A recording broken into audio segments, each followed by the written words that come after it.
ಬೇಕಾಗಿದೆ sir. ಸಿಂಧಿಯಲ್ಲಿ normal 71.1 mm ಮಳೆ ಆಗಬೇಕಾಗಿದೆ ಸರ್.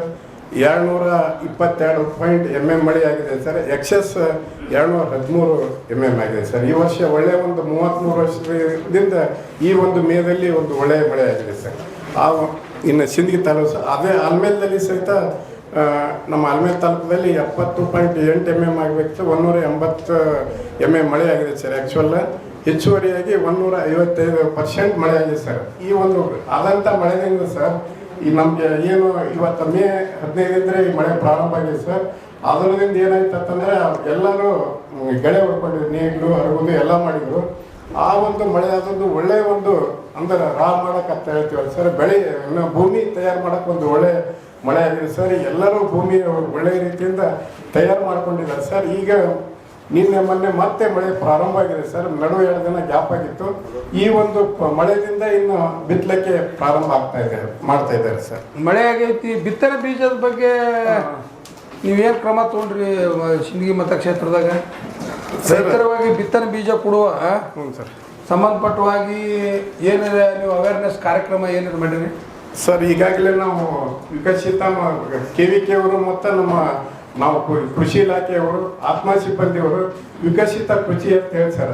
ಅಲ್ಲ, ಈಗ ಪತ್ರಿಕಾ ವರದಿಗಾರರ ಮೂಲಕ, ಮಾಧ್ಯಮದ ಮೂಲಕ ಹೌದು ಸರ್. ಈಗ ನೀವು ಯಾವ್ಯಾವ ಬಿತ್ತನೆ ಬೀಜ ಕೊಡ್ತೀರಿ, ನಿಮ್ಮಲ್ಲಿ ಎಷ್ಟು ಅವೈಲೇಬಿಲಿಟಿ ಐತಿ, ಹ್ಞೂ ಸರ್. ಆಮೇಲೆ ನೀವು ಯಾವ ಟೈಮಿಂಗ್ನಾಗ ಕೊಡ್ತೀರಿ ಅನ್ನೋದ್ರ ಬಗ್ಗೆ ರೈತರಿಗೆ ನೀವು ಅದ್ರ ಬಗ್ಗೆ ಇದು ಮಾಡಿರಿ? ಹೌದು ಸರ್. ಅವರೇ ಜಿಲ್ಲಾದಾಗ ಎಲ್ಲ ಕಡೆ ಬಿತ್ತನೆ ಬೀಜದ ಕಾರ್ಯಕ್ರಮ ಮಾಡ್ಯಾರ.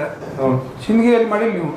ಇನ್ನ ಇಲ್ಲ ಸರ್, ಈಗ ಪ್ರಾರಂಭ ಆಗಿದೆ ಸರ್. ಈಗ ಪ್ರಾರಂಭ ಮಾಡ್ತೀವಿ. ಅಲ್ಲ, ಪ್ರಾರಂಭ ಅಲ್ಲ, ಈಗಾಗಲೇ ಮುಗಿದೈತಿಲ್ರಿ? ಬಿತ್ತನೆ ಸ್ಟಾರ್ಟ್ ಐತಿ. ಎಲ್ಲಿ ಸಿಗ್ತೈತಿ ಎಲ್ಲ ನಿಮ್ಮಲ್ಲಿ ಬಿತ್ತನೆ ಬೀಜ ಯಾವ್ದು ಸ್ಟಾಕ್ ಐತಿ? ಬಿತ್ತನೆ ಬೀಜ ನೀವು ವಿತರಣೆ ಮಾಡ್ಲಿಕ್ಕೆ ಎಂದು ಪ್ರಾರಂಭ ಮಾಡ್ತೀರಿ ಅನ್ನೋದ್ರ ಬಗ್ಗೆ ನೀವು ಯಾವುದೇ ರೀತಿ ರೈತರಿಗೆ ಇದು ಯಾವುದೇ ವಿಷಯನೇ ಗೊತ್ತಿಲ್ಲ? ಇಲ್ಲ ಸರ್, ಪೇಪರ್ದಲ್ಲಿ ನಾವು ಆಲ್ರೆಡಿ ಈಗ ಒಂದು 7 ದಿನದ ಆಚೆ ಪೇಪರ್ದಲ್ಲಿ ಕೊಟ್ಟಿದ್ದೇವೆ ಸರ್. ಇಷ್ಟು ಏರಿಯಾ ಅದ, ಇಷ್ಟೆಲ್ಲ ಬಿತ್ತನೆ ಬೀಜ ಬೇಕಾಗ್ತಾವ, ಇಷ್ಟು ಪ್ರಮಾಣದ ಇಂತಿಂತ ಬಿತ್ತನೆ ಬೀಜಗಳು ಅವೈಲೇಬಲ್ ಅದಾವ. ಯಾವ ಪತ್ರಿಕೆದಾಗೂ ಬಂದಿಲ್ಲ. ಒಂದು ನಿಮಿಷ ನೋಡ್ರಿ ಸಂಘಗಳವ್ರ, ಬಿತ್ತನೆ ಬೀಜ ಪ್ರಾರಂಭ ಮಾಡ್ತೀವಿ ಅನ್ನೋದು ಯಾವ ಪತ್ರಿಕೆದಾಗೂ ಬಂದಿಲ್ಲ. ಒಂದು ನಿಮಿಷ ಈ ಕಡೆ ನೋಡ್ರಿ, ನನ್ನ ಕಡೆ ನೋಡಿ. ಒಂದನೇದ್ದು. ಎರಡನೇದ್ದು, ಎಲ್ಲ ಮತಕ್ಷೇತ್ರದಾಗ ಬಿತ್ತನೆ ಬೀಜ ಪ್ರಾರಂಭೋತ್ಸವ ಕಾರ್ಯಕ್ರಮ ಆಗೋಗ್ಯಾವ. ಮುದ್ದೇಬಾಳದಾಗ ಆಗೈತಿ, ಇಂಡಿಯಾಗ ಆಗೈತಿ, ಬಿಜಾಪುರದಾಗ ಆಗೈತಿ, ಎಕ್ಸೆಪ್ಟ್ ಸಿಂಧಿಯಾಗ ಆಗಿಲ್ಲ. ಇಲ್ಲ ಸರ್, ಈಗ ನಾವು ಅಲ್ಲ, ಈಗ ಅಂದ್ರೆ ನಿಮ್ಗೆ ಅಲ್ಲ 7ನೇ ತಾರೀಕಿಗೆ ಮಿರ್ಗಾ ಪ್ರಾರಂಭ. ಅದಕ್ಕಿಂತ ಮುಂಚೆ ಈಗ ಹೆಸರು ಸಜ್ಜಿ ಎಲ್ಲ ಬಿತ್ತಾರ ರೈತರು. ಹೆಸರು ಬಿತ್ತಂತ ಮಳೆ ಆಗ್ಯದ ಈ ಸದ್ದ. 33 ವರ್ಷ ಆದ್ಮೇಲೆ ಇಷ್ಟು ಮಳೆ ಆಗೈತೆ ಅಂತ ನೀವು ಎಕ್ಸ್ಪ್ಲೇನ್ ಮಾಡಿದ್ರಿ. ಈ ಮಳೆ ನಮ್ಮ ಹಿಂದಿನ ವರ್ಷನೂ ಆಗಿಲ್ಲ, ಅಚ್ಚಿ ವರ್ಷವೂ ಆಗಿಲ್ಲ, 10 ವರ್ಷನೂ ಆಗಿಲ್ಲ. ಈಗ ನಮ್ಮ ಪಿಕ್ ಅವರ್ ಏನಪ್ಪಾ ಅಂತಂದ್ರೆ ರೈತರಿಗೆ ಹೆಸರು ಬಂದ್ ಮಾಡೋದು, ಹೆಸರು ಬಿತ್ತುದು ಕಳೆದ 10-15 ವರ್ಷಗಳಿಂದ ಮರ್ತೇ ಬಿಟ್ಟಾರ ರೈತರು. ನೀವೊಂದು ಅವೇರ್ನೆಸ್ ಕಾರ್ಯಕ್ರಮ ಮಾಡ್ಬೇಕಾಗಿತ್ತು. ಇಲ್ಲ, ಈಗ ಒಂದು ನಿಮಿಷ, ನಾ ಯಾಕೆ ಹೇಳ್ತಾ ಇದ್ದೀನಿ ಅಂದ್ರೆ, ಈಗ ಇವತ್ತು ಎಷ್ಟು ತಾರೀಕು? ಇವತ್ತು ಮಿರ್ಗ 7ನೇ ತಾರೀಕಿಗೆ ಸ್ಟಾರ್ಟ್. ಫಸ್ಟ್ ಮಳೆ ಯಾವ ಸ್ಟಾರ್ಟ್ ಆಗ್ತದ? ರೋಣಿ ಮಳೆ ಸ್ಟಾರ್ಟ್ ಆಗ್ತದೆ. ನೀವು ರೋಣಿ ಮಳೆ ಸ್ಟಾರ್ಟ್ ಆದಾಗೆ ನೀವು ಇದು ಮಾಡಬೇಕಾಗಿತ್ತು. ಇದು ನನ್ನ ಪಾಯಿಂಟ್ 1. ಎರಡನೇದು, ಬಿತ್ತನೆ ಬೀಜ ಇವತ್ತು ನೀವು ತೊಗರಿ ಬೀಜ ಕೊಡ್ರಿ, ನೀವು ಹೆಸರಿನ ಬೀಜ ಕೊಡ್ರಿ, ನೀವು ಸಜ್ಜಿ ಬೀಜ ಕೊಡ್ರಿ, ನಿಮ್ಮಲ್ಲಿ ಎಷ್ಟು ಸ್ಟಾಕ್ ಐತಿ, ಆಮೇಲೆ ರೈತರಿಗೆ ನಾವು ಯಾವಾಗ ಕೊಡ್ತೀವಿ, ಆಲ್ಮೇಲ್ದಾಗ ಯಾವಾಗ ಕೊಡ್ತೀವಿ, ಮೋಟಿಗೆ ಯಾವಾಗ ಕೊಡ್ತೀವಿ, ಸಿಂಧಿಗೆ ಯಾವಾಗ ಕೊಡ್ತೀವಿ ಅಂತ ಅನ್ನೋದ್ರ ಬಗ್ಗೆ ನೀವು ತಿಳುವಳಿಕೆ ನೀವು ರೈತರಿಗೆ ಕೊಡಬೇಕಾಗಿತ್ತು. ಅದು ತಿಳುವಳಿಕೆ ಯಾವಾಗ ಬರ್ತದೆ ಅಂತಂದ್ರೆ ನೀವು ಬಿತ್ತನೆ ಬೀಜ ಪ್ರಾರಂಭೋತ್ಸವ ಕಾರ್ಯಕ್ರಮ ಮಾಡಿದಾಗ ಮಾತ್ರ ರೈತರಿಗೆ ಗೊತ್ತಾಗ್ತೈತಿ. ಯಾಕಂತಂದ್ರೆ ಆ ಕಾರ್ಯಕ್ರಮದಾಗ ಒಂದು 10 ಜನ ರೈತರು ಬಂದು ಭಾಗವಹಿಸ್ತಾರೆ. ಅವ್ರು 10 ಮಂದಿ ಹೋಗಿ 100 ಮಂದಿಗೆ ಹೇಳ್ತಾರೆ. ನೀವು ಅದು ಮಾಡಲಿಲ್ಲ. ಇಲ್ಲ ಸರ್, ಒಂದು ಸಬ್ಮಿಷನ್ ಸರ್. ಹೇಳಿ. ಈಗಾಗಲೇ ನಾವು ಕಳೆದ ಒಂದು 30ನೇ ತಾರೀಕಿನಿಂದ ಇದೆ ಸರ್. ಈಗ ನಮ್ಮ ಕೃಷಿ ಅಧಿಕಾರಿಗಳು ಮತ್ತು KVK ವಿಜ್ಞಾನಿಗಳು ಪ್ರತಿಯೊಂದು ಪಂಚಾಯತ್ದಲ್ಲಿ ಸರ್ ಕೃಷಿ ವಿಕಸಿತ ಮತ್ತು ಸಾವಯವ ಕೃಷಿಯ ಬಗ್ಗೆನೇ ಸರ್ ಪಂಚಾಯತಿ ವಾರ ನಾವು ಕಾರ್ಯಕ್ರಮಗಳು ಮಾಡ್ತಾ ಇದ್ದೇವೆ ಸರ್. ಇದರ ಬಗ್ಗೆನೇ ಬೀಜೋಪಚಾರ ಬಗ್ಗೆ. ಯಾವ ಪಂಚಾಯತಿಯಾಗ ಮಾಡ್ಯಾರ ಉದಾಹರಣೆ? ಅದಾವ ಸರ್. ಈಗ ನಾವು ಗೋಲ್ಗೇರಿಯಲ್ಲಿ ಮಾಡಿದ್ದೀವಿ ಸರ್. ಗೋಲ್ಗೇರಿ ಪಂಚಾಯತಿಯಾಗ ಯಾವ ಡೇಟಿಗೆ ಮಾಡಿದ್ವಿ? ಎಲ್ಲ ಮೊಬೈಲ್ನಾಗ ಇತ್ತಂದ್ರೆ ಮುಗಿದೋಯ್ತು ಎಲ್ಲ ಡಾಕ್ಯುಮೆಂಟ್ ತರ್ಬೇಕ್ರಿ. ಇಲ್ಲ ಡಾಕ್ಯುಮೆಂಟ್ ಇದೆ ಸರ್. ಅಲ್ಲ ಎಲ್ಲ ಮೊಬೈಲ್ ತೊಗೊಂಡು ನೀವು KDP ಬರ್ತೀನಿ ಅಂದ್ರೆ ನಂದು ಅದಕ್ಕೆ ಪರವಾಗಿ ಇಲ್ಲ. ಎಲ್ಲ ಮೊಬೈಲ್ದಾಗ ನೀವು ತೋರಿಸ್ತೀನಿ ಅಂದ್ರೆ ನನ್ನ ಪರವಾಗಿ ಎಲ್ಲ ಅಧಿಕಾರಿಗಳಿಗೆ ಹೇಳ್ತೀನಿ ನಾ, ನಿಮ್ಮಲ್ಲಿ ಡಾಕ್ಯುಮೆಂಟ್ ಬೇಕು. ಇದೆ ಸರ್, ಫೋಟೋಸ್ ಇದೆ ನಮ್ಮವ್ರದ್ದೆಲ್ಲ. ಅಲ್ಲ ನೀವು ಗೋಲ್ಗೇರಿ ಪಂಚಾಯತ್ಯಾಗ ಯಾವಾಗ ಮಾಡ್ರಿ ಹೇಳ್ರಿ ಅವೇರ್ನೆಸ್?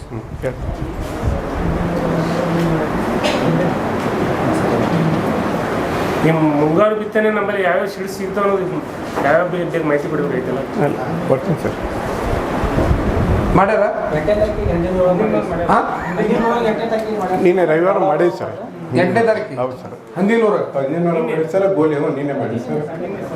ಗೋಲ್ಗೇರಿಯಲ್ಲಿ ಮಾಡಿದ್ದು ಸರ್. ಆಲ್ಮೇಲೆ ತಾಲೂಕದಾಗ ಆಲ್ಮೇಲದಲ್ಲಿ ಇದೆ ಮಾಡಿವಿ ಸರ್. ಬೊಮ್ಮನಹಳ್ಳಿ ಇದೆ ಸರ್. ಆಮೇಲೆ ಕಡ್ನಿ ಮಾಡ್ತಾ ಇದೀವಿ ಸರ್. ಬಿತ್ತನೆ ಬೀಜ ಇದು ಅದ್ರ ಬಗ್ಗೆನೇ ಹೇಳ್ತಾ ಅಲ್ಲ ಇದ್ದೀವಿ. ವಿತರಣೆ ಮಾಡಕ್ ಪ್ರಾರಂಭ ಮಾಡ್ರಿ ಅಂತ. ಇನ್ನ ಇಲ್ಲ ಸರ್, ಕೇಳ್ತಾ ಇಲ್ಲ. ರೈತರು ಒಬ್ರಿಬ್ರು ಬರ್ತಾ ಇದ್ದಾರೆ ಅಷ್ಟೇ. ಏನು ಸ್ಟಾಕ್ ಐತಿ ನಿಮ್ಮಲ್ಲಿ? ಇದೆ ಸರ್ ಸಾಕು. ಮುಂಗಾರಿದ ಏನೇನು ಸ್ಟಾಕ್ ಐತಿ? ಹಿಂಗಾರಿದ ಆಮೇಲೆ ಬರ್ತೈತಿಲ್ರಿ? ಹಿಂಗಾಗಿ ಮುಂಗಾರಿದ ಏನೇನು ಸ್ಟಾಕ್ ಐತಿ? ತೊಗರಿ ಐತೆ ಸರ್ ನಮ್ಮಲ್ಲಿ. ಸಿಂದಗಿಯಲ್ಲಿ ಸರ್ 242.2 ಕ್ವಿಂಟಲ್ಸ್ ದಾಸ್ತಾನಿದೆ ಸರ್. ವಿತರಣೆ ಬರೀ 12 kg ಆಗಿದೆ ಸರ್. ಇದರಲ್ಲಿ 229.1 ಉಳಿಗೆ ಇದೆ ಸರ್ ಸಿಂದಗಿಯಲ್ಲಿ. ಹೆಸರು 3 ಕ್ವಿಂಟಲ್ ದಾಸ್ತಾನಿದೆ ಸರ್. ಬರೀ 45 kg ಸರ್. ಅದರಲ್ಲಿ ಬರೀ 3 ಕ್ವಿಂಟಲ್ ಐತಿ. ಹ್ಞೂ ಸರ್. ಹೆಸರು ಅಂದ್ರೆ ಯಾರು ಅಷ್ಟು ಇದು ಕೇಳ್ತಾ ಇಲ್ಲ ಸರ್. ಡಿಮಾಂಡ್ ಇಲ್ಲ ಹೆಸರಿಗೆ. ಇಲ್ಲ ಸರ್, ಇದು ಖಾಲಿ ಐತೆ ಮತ್ತೆ ಸ್ಟಾಕ್ ಮಾಡ್ತಾರೆ ಸರ್. KCC ಸ್ಟಾಕ್ ಇದೆ ಸರ್. ಆಮೇಲೆ 2.55 ಕ್ವಿಂಟಲ್ಸ್ ಉಳಿಕೆ ಇದೆ ಸರ್. ಆಮೇಲೆ ಸಜ್ಜೆ ಈಗ ಬಂದಿದೆ ಸರ್, ಸಜ್ಜೆನೂ ಇದೆ. ಆಮೇಲೆ ಮೆಕ್ಕೆಜೋಳ ಸರ್ 38.76 ಕ್ವಿಂಟಲ್ಸ್ ದಾಸ್ತಾನ ಇದೆ ಸರ್. ಆಮೇಲೆ ಸೂರ್ಯಕಾಂತಿ ಸರ್, ಅದನ್ನು ಈಗ 2-3 ಹಿಂದೆಗಡೆ ಪ್ರಾರಂಭ ಆಗ್ತದೆ ಸರ್. ಅದನ್ನು ದಾಸ್ತಾನ ಮಾಡ್ತಾರೆ. ಒಟ್ಟಾರೆಯಾಗಿ ನಮ್ಮಲ್ಲಿ ಸಿಂದಗಿ ತಾಲೂಕು 284.1 ದಾಸ್ತಾನ ಇದೆ ಸರ್. ಇದು ಗೊಬ್ಬರನೂ ಇದೆ ಸರ್.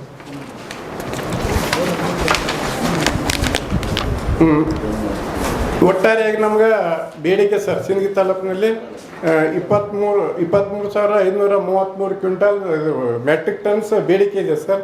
ಇದರಲ್ಲಿ ಆರಂಭಿಕ ಸುಳ್ಳು 5,563 ಕ್ವಿಂಟಲ್ ಇದೆ ಸರ್. ಸರಬರಾಜು 11,052 ಕ್ವಿಂಟಲ್ಸ್ ಆಗಿದೆ ಸರ್. ಇದರಲ್ಲಿ ಒಟ್ಟು ದಾಸ್ತಾನ 16,615 ಮೆಟ್ರಿಕ್ ಟನ್ಸ್ ದಾಸ್ತಾನ ಇದೆ ಸರ್. ಮಾರಾಟ ಇದರಲ್ಲಿ 7,343 ಮಾರಾಟ ಆಗಿದೆ ಸರ್. ಉಳಿಕೆ 9,272 ಮೆಟ್ರಿಕ್ ಟನ್ಸ್ ದಾಸ್ತಾನ ಇದೆ ಸರ್. ಅಲ್ಲ ಈ ಗೊಬ್ಬರ ವಿತರಣೆ ಸಿಂದಗಿ ಹೆಡ್ ಕ್ವಾರ್ಟರ್ದಾಗ ಅಷ್ಟೇ ಮತ್ತು ಉಪಕೇಂದ್ರದಾಗ ಏನು ಮಾಡ್ತೀವಿ? ಎಲ್ಲ ಉಪಕೇಂದ್ರ ನಮ್ಮ ಇದರಲ್ಲಿ ಮಾಡೋದು ಸರ್. ರೈತ ಸಂಪರ್ಕ ಕೇಂದ್ರದಲ್ಲಿ ಈಗೇನು ಮಾರಾಟಗಾರ ಇರ್ತಾರೆ ಸರ್, ಇನ್ಪುಟ್ ಮಾರಾಟಗಾರ ಕೃಷಿ ಪರಿಕರ ಅವ್ರ ಬಳಿ ಇರ್ತಾರೆ ಸರ್. ಅವ್ರು ಏನು ಮಾಡ್ತಾರೆ, POS ಮೆಷಿನ್ ಇರ್ತದೆ ಸರ್. POS ಮೆಷಿನ್ ಅವ್ರ ಆಧಾರ್ ಕಾರ್ಡ್ ಒಯ್ದ್ರೆ ಅವ್ರ ಆಧಾರ್ ಕಾರ್ಡ್ ಬೇಸಿದ ಮೇಲೆ ಅವ್ರು ಎಷ್ಟು ಬೇಕಷ್ಟು POS ಮೆಷಿನ್ ಪ್ರಕಾರ ಕೊಡ್ತಾರೆ ಸರ್. ಅಲ್ಲ ರೈತರಿಗೆ ಎಷ್ಟು ಡಿಮಾಂಡ್ ಐತಿ ಅಷ್ಟು ಡಿಮಾಂಡ್ ಮಾಡ್ತೀರಿ ನೀವು? ಹೌದು ಸರ್. ಯಾವಲ್ಲ ಪರ್ಟಿಕ್ಯುಲರ್ ಎಲ್ಲ ಎಕರೆ ಗುಂಟೆ ಮೇಲೆ ಮಾಡ್ತೀರಿ? ಇಲ್ಲ ಸರ್, ಅವರು ಈ ರೈತರು ಈಗ ಅವರು ಇದು ಒಯ್ತಾರೆ ಸರ್. ಅವ್ರಿಗೇನು ಏನು ಅವ್ರ ಹೋಲ್ಡಿಂಗ್ ಸರ್. ಅಲ್ಲ ಅವ್ರು ಉತ್ತಾರಿ ಮೇಲೆ ಕೊಡ್ತೀರ? ಇಲ್ಲ ಸರ್, ಅವ್ರದ್ದು ಉತ್ತಾರಿ ಮೇಲೆ ಅಂತಂದ್ರೆ ಅವರು ಆಧಾರ್ ಕಾರ್ಡ್ ಬೇಸ್ಡ್ ಐತೆ ಸರ್. ಅಲ್ಲ ಆಧಾರ್ ಕಾರ್ಡ್ ಬೇರೆ. ಆಧಾರ್ ಕಾರ್ಡ್ ಅಂದ್ರೆ ಅವ್ರ ರೈತ ಅನ್ನೋದು ಐಡೆಂಟಿಫಿಕೇಶನ್ ಗೊತ್ತು ಸರ್. ಆದ್ರೆ ಈಗ ಒಬ್ಬ 5 ಎಕರೆ ಇದು ಜಮೀನ್ ರೈತ 25 ಎಕರೆ 25 ಕ್ವಿಂಟಲ್ ಗೊಬ್ಬರ ಕೇಳಿದ್ರೆ ಅವಾಗ ಹೆಂಗ್ ಮಾಡ್ತೀರಾ? ಅಲ್ಲಿ ಅಷ್ಟು ಕೊಡಲ್ಲ ಸರ್ ಅವ್ರಿಗೆ. ಅಲ್ಲ ಹ್ಯಾಂಗ್ ಐಡೆಂಟಿಫಿಕೇಶನ್ ಮಾಡ್ತೀರಿ? ಇಲ್ಲ, ಅದು POC ಮೆಷಿನ್ ಸರ್. ಒಬ್ಬನಿಗೆ ಕೊಟ್ಟ ಟಾಪ್ 20 ಅಂತ ಹೇಳಿ ಬಂದ್ಬಿಡ್ತಾರೆ ಸರ್ ಆನ್ಲೈನ್ದಾಗ. ಅದಕ್ಕೆ ಅಷ್ಟು ಕೊಡೋದು ಪ್ರಯೋಜನ ಇಲ್ಲ ಸರ್ ಅವ್ರಿಗೆ. ಅವ್ರು ಕೊಟ್ಟರೆ ಅವ್ರಿಗೆ ದಂಡ ಆಗ್ತದೆ ಸರ್. ಇದು ಕೇಂದ್ರ ಸರ್ಕಾರ ಸಬ್ಸಿಡಿ ಇರೋದ್ರಿಂದ ಇವರಿಗೆ ಮಾರಾಟಕ್ಕೆ ದಂಡ ಆಗ್ತದೆ ಸರ್. ಹೆಚ್ಚಿಗೆ ಒಬ್ಬೊಬ್ಬರಿಗೆ ಕೊಟ್ಟರು ಸರ್. ಪ್ರೊಸೀಜರ್ ಏನೈತಿ? ಹ್ಯಾಂಗ್ ಕೊಡ್ಬೇಕಂತೈತಿ? 1 ಎಕರೆಗೆ ಎಷ್ಟು ಕೊಡ್ಬೇಕಂತೈತಿ? ಅದು ಬೇರೆ ಬೇರೆ ಬೆಳೆಗೆ ಸರ್ ಒಬ್ಬರಿಗೆ ಮಿನಿಮಮ್ 10 ಬ್ಯಾಗ್ ಕೊಡ್ಬೇಕಂತ ಸರ್. 10 ಬ್ಯಾಗ್ ಅಂದ್ರೆ ಎಷ್ಟು kg? ಅದು 40 kg ಯೂರಿಯಾ ಇರ್ತದೆ ಸರ್. 50 kg ಬೇರೆ ಕಾಂಪ್ಲೆಕ್ಸ್ ಗೊಬ್ಬರ ಇರ್ತವೆ ಸರ್. ಇವೆರಡೇ ಅಲ್ಲ, ಯೂರಿಯಾ DAP ಸರ್ 2020 15 15 ಅಲ್ಲ 17 ಅಲ್ಲ 19 ಅಲ್ಲ ಹಿಂಗೆ ಬೇರೆ ಬೇರೆ ಕಾಂಪ್ಲೆಕ್ಸ್ ಇರ್ತದೆ ಸರ್. MOP ಗೊಬ್ಬರ ಇರ್ತದೆ sir. Muriate of potash SSP ಅಂತ ಸರ್. ಇವಕ್ಕೆ ನಾವು 12, 37, 17 ಅದು 12/16 ಸರ್ ಕಾಂಪ್ಲೆಕ್ಸ್ ಸರ್. ಅಲ್ಲ ಅದು ನಿಮ್ಮಲ್ಲಿ ಐತಿ? ಐತಿ ಸರ್. ಅದು ಯಾರು ಡಿಮಾಂಡ್ ಮಾಡೋದು ಕೊಡ್ತೀರಿ? ಹೌದು ಸರ್. ಯಾವ ಈಗ ಒಂದಂತಂದ್ರೆ ಸರ್ ಇವೆಲ್ಲ ಸೇರಿ 23 ಟನ್ ಐತಿ. 23,000 ಟನ್ ಐತಿ. ಹೌದು ಸರ್. ಇದು ಸಿಂದಗಿಗೆ ಅಲಾಟ್ಮೆಂಟ್ ಅಲ್ಲ ಇದು? ಸಿಂದಗಿ ತಾಲೂಕಿಗೆ ಅಲಾಟ್ಮೆಂಟ್ ಸರ್. ಅಲ್ಲ ನಿಮ್ಮ ಡಿಮಾಂಡ್ ಏನು ಅಲಾಟ್ಮೆಂಟ್? ಇದು ಬೇಡಿಕೆ ಸರ್. ನಮ್ಮದು ಬೇಡಿಕೆ ಸರ್. ನಿಮ್ಮದು ಬೇಡಿಕೆ? ಈ ಖರೀಫಿಗೆ ಸರ್. ಈ ಲಾಸ್ಟ್ 6 ಮಂತ್ಸ್ನಾಗ ಸರಬರಾಜು 11,052 ಮೆಟ್ರಿಕ್ ಟನ್ ಸರಬರಾಜು ಇದೆ ಸರ್. ಸರಬರಾಜು. ಹೌದು ಸರ್. ಇನ್ನು ಮುಂದೆ ರೇಕ್ಸ್ ಬರ್ತಿದೆ ಸರ್. ನಮ್ಮ ಬೇಡಿಕೆ ಪ್ರಕಾರ ಸರಬರಾಜು ಆಗ್ತಾ ಇದೆ. ಹೇಳ್ರಿ ನೆಕ್ಸ್ಟ್. ಆಮೇಲೆ ಇನ್ನೊಂದೇನಂತಂದ್ರೆ ತಮ್ಮ ಈ ಮಾನ್ಯ ಘನ ಸರ್ಕಾರದವರು ಅನೌನ್ಸ್ ಮಾಡಿದ್ದಾರೆ ಸರ್. ಈಗ DAP ಅಂತಂದ್ರೆ ಕೆಲವೊಂದಿಷ್ಟು ಸ್ವಲ್ಪ ಸರಬರಾಜು ಆಗೋದು ಕಡಿಮೆ ಆಗ್ತಾಯಿದೆ ಸರ್. ಯುದ್ಧ ಆಗೋದ್ರಿಂದ ರಾ ಮಟೀರಿಯಲ್ ಬರೋದ್ರಿಂದ ಫ್ಯಾಕ್ಟ್ರಿಯಲ್ಲಿ DAP ಗೊಬ್ಬರ ಏನು ಮ್ಯಾನುಫ್ಯಾಕ್ಚರಿಂಗ್ ಕಡಿಮೆ ಆಗಿದೆ ಸರ್. ಕಡಿಮೆ ಆಗೋದ್ರಿಂದ ಅದರ ಬದಲಾಗಿ ಈ ಬಾರಾಮತಿ 16 2020 ಇವೆಲ್ಲನೂ ಮ್ಯಾಚ್ ಮಾಡಿ ರೈತರಿಗೆ ಕೊಡುತ್ತೆ. ಈಗಾಗಲೇ ನಾವು 7ನೇ ತಾರೀಕಿನಿಂದ 12ನೇ ತಾರೀಕು ಪ್ರತಿಯೊಂದು ಇದರಲ್ಲಿ ನಾವು ಕ್ಯಾಂಪೇನ್ ಮಾಡಿದ್ದೀವಿ ಸರ್. ಏನೋ ಕೃಷಿ ಪರಿಕರ ಮಾರಾಟಗಾರನ ಕರೆದು ಸರ್. ಅಂದ್ರೆ DAP ಟೋಟಲಿ ನಮ್ಮ ಇದರಲ್ಲೇ ಸ್ಟೇಟ್ ಅಲ್ಲ ಸರ್, ಇದರಲ್ಲೇ ಶಾರ್ಟೇಜ್ ಇದೆ ಸರ್. ಅದು ಕಂಪೆನ್ಸೇಟನ್ ಏನಂತಂದ್ರೆ ಸರ್ ಕಾಂಪ್ಲೆಕ್ಸ್ ಮಾಡಿ ಅವ್ರು ಕೊಡ್ಬೇಕಂತೇಳಿ ಇದ್ರ ಬಗ್ಗೆ ಅವೇರ್ನೆಸ್ ಮಾಡಿದ್ವಿ ಸರ್. ಈ ಸಾಧ ನಿಮ್ಮ ಗುರಿ ಮುಂಗಾರು ಬೆಳೆಗೆ ಅಷ್ಟೇ? ಇದು ಮುಂಗಾರಿ ಬೆಳೆ ಸರ್. Up to September. ಹೌದು ಸರ್. ಈಗ ಸರ್ ಇದು ಪ್ರೊಡಕ್ಷನ್ ಕಾಸ್ಟ್ ಹೆಚ್ಚಿಗೆ ಆಗೋದ್ರಿಂದ ಪ್ರೊಡಕ್ಷನ್ ಕಾಸ್ಟ್ ಹೆಚ್ಚಿರೋದ್ರಿಂದ ಅದು ಅವೈಲೇಬಲ್ ಆಗ್ತಾ ಇಲ್ಲ. ಹೌದು ಸರ್. ಅದಕ್ಕೆ ಜನರಲ್ಲಿ ರೈತರಲ್ಲಿ ಅವೇರ್ನೆಸ್ ಕ್ರಿಯೇಟ್ ಮಾಡಬೇಕು. ಕಾಂಪ್ಲೆಕ್ಸ್ನು ಅಷ್ಟೇ ಯೂಸ್ಫುಲ್ ಅದ, ಹೌದು ಸರ್. ಇದನ್ನ ಅವೇರ್ನೆಸ್ ಕ್ರಿಯೇಟ್ ಮಾಡಬೇಕು. ಆಮೇಲೆ ಅರ್ಲಿ ಖರೀಫ್ ಸ್ಟಾರ್ಟ್ ಆಗ್ತದೆ, ಸೋಯಿಂಗ್ ಸ್ಟಾರ್ಟ್ ಆಗ್ತದೆ. ಇದೇನು ಸಾಹೇಬ್ ಹೇಳಿದ್ರಲ್ಲ, ಅಲ್ಲ ತಾಲೂಕು ಮಟ್ಟದ ನಿಮ್ಮ ಕೃಷಿ ಕೇಂದ್ರ ಆಫೀಸ್ನಾಗ ಒಂದು ಯಾಕೆ ನೀವು ಅವೇರ್ನೆಸ್ ಕಾರ್ಯಕ್ರಮ ಮಾಡ್ಬಾರ್ದು? ಇದು ನೀವು ಮುಂಗಾರಿ ಸ್ಟಾರ್ಟ್ ಆದ್ಮೇಲೆ ಅಂದ್ರೆ ಈ ಸಲ ಏನು ಅಲ್ಲ, ಪಂಚಾಯತ್ ಈಗ ನಿಮ್ದು ಏನು ಟಾರ್ಗೆಟ್ ಐತಿ, ನಿಮ್ಮಲ್ಲಿ ಏನು ಸ್ಟಾಕ್ ಐತಿ, ನಿಮ್ದಲ್ಲಿ ಏನು ಡಿಮಾಂಡ್ ಐತಿ, ಹ್ಞೂ. ನಿಮ್ಮಲ್ಲಿ ಬಿತ್ತನೆ ಬೀಜ ಏನೈತಿ, ರೈತರು ಹೆಂಗೆ ಸದುಪಯೋಗ ಪಡಿಸ್ಕೋಬೇಕಾಗ್ತದೆ ಅನ್ನೋದ್ರ ಬಗ್ಗೆ ಒಂದು ಯಾಕೆ ಕಾರ್ಯಕ್ರಮ ಯಾಕೆ ಮಾಡ್ಬಾರ್ದು ಅಂತ ಇಲ್ಲ. ನಾನು ಈಗ ಅದನ್ನ ವಿಕಸಿತ ಕೃಷಿ ಪ್ರತಿಯೊಂದು ಪಂಚಾಯತಿಯಲ್ಲಿ ಮಾಡ್ತಾ ಇದ್ದೀವಿ ಸರ್. ಅದು ಮುಗಿದ ಸಮಾರೋಪ ಇಲ್ಲಿ ನಮ್ಮ ಇದರಲ್ಲಿ ತಾಲೂಕಿನಲ್ಲಿ ಮಾಡ್ಬೇಕಂತ. ಅಲ್ಲ, ಆದಷ್ಟು ಬೇಗನೆ ಮಾಡ್ಬೇಕು. ಬೇಗನೆ ಮಾಡ್ತೀವಿ ಸರ್. ಪ್ರತಿಯೊಂದು ಪಂಚಾಯತಿಯಲ್ಲಿ ಮಾಡ್ತಾ ಇದ್ದೀವಿ ಸರ್. ಅಲ್ಲ, ಪ್ರತಿಯೊಂದು ಪಂಚಾಯತಿಯಾಗ ಮಾಡಿದ ಮೇಲೆ ಸಮಾರೋಪ ಸಮಾರಂಭ ಶಿಲಿಗೆ ಮಾಡಿರ್ಬೇಕು. ಮಾಡ್ತೀವಿ ಸರ್. ಈಗೆಲ್ಲ ಗೋಲಿಗೇರಿ ಮಾಡಿ ಎಲ್ಲ